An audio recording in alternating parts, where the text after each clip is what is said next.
them brownstones and some brick, most of them in good repair. There didn't seem to be anyone at any of the lighted windows. That was good. He did not want to be seen. A few trees struggled for life at the edges of the sidewalks, the scrawny plane trees and maples and birches that were all that New York City could boast beyond the boundaries of its public parks. All of them stunted trees, skeletal, their branches like charred bones reaching for the midnight sky. A gentle but chilly January wind pushed scraps of paper along the gutters, and when the wind gusted, the branches of the trees rattled like children's sticks on a rail fence. The other parked cars looked like animals huddling against the cold air. They were empty. Both sidewalks were deserted for the length of the block. He got out of the car, quickly crossed the street, and went up the front steps of the apartment house. The foyer was clean and brightly lighted. The complex mosaic floor, a garland of faded roses on a beige background, was highly polished, and there were no pieces of tile missing from it. The inner foyer door was locked and could only be opened by key or with a lock release button in one of the apartments. There were 3 apartments on the top floor, 3 on the second floor, and 2 on the ground level.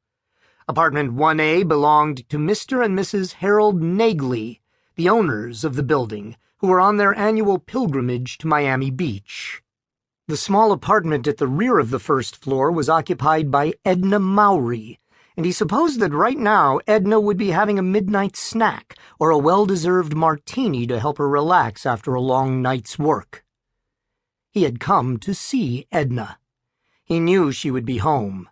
He had followed her for 6 nights now, and he knew that she lived by strict routine, much too strict for such a young and attractive woman. She always arrived home from work at 12, seldom more than 5 minutes later. Pretty little Edna, he thought. You've got such long and lovely legs. He smiled. He pressed the call button for Mr. and Mrs. Yardley on the 3rd floor. A man's voice echoed tinnily from the speaker at the top of the mailbox. "Who is it?" "Is this the Hutchinson apartment?" Bollinger asked, knowing full well that it was not. "You pressed the wrong button, mister. The Hutchinsons are on the 2nd floor. Their mailbox is next to ours." "Sorry," Bollinger said as Yardley broke the connection. He rang the Hutchinson apartment. The Hutchinsons, apparently expecting visitors and less cautious than the Yardleys, buzzed him through the inner door without asking who he was. The downstairs hall was pleasantly warm. The brown tile floor and tan walls were spotless. Halfway along the corridor, a marble bench stood on the left, and a large beveled mirror hung above it. Both apartment doors, dark wood with brassy fixtures, were on the right. He stopped in front of the second door and flexed his gloved fingers. He pulled his wallet from an inside coat pocket, took a knife from an overcoat pocket. When he touched the button on the burnished handle, the spring-hinged blade popped into sight. It was 7 inches long, thin, and nearly as sharp as a razor. The gleaming blade transfixed Bollinger and caused bright images to flicker behind his eyes. He was an admirer of William Blake's poetry. Indeed, he fancied himself an intimate spiritual student of Blake's. It was not surprising, then, that a passage from Blake's work should come to him at that moment, flowing through his mind like blood running down the troughs in an autopsy table.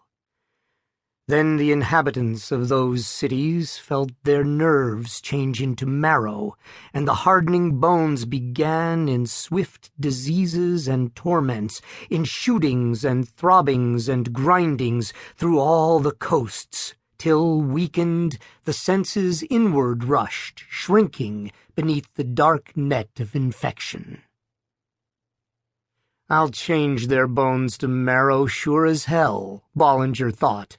"I'll have the inhabitants of this city hiding behind their doors at night. Except that I'm not the infection. I'm the cure. I'm the cure for all that's wrong with this world." He rang the bell.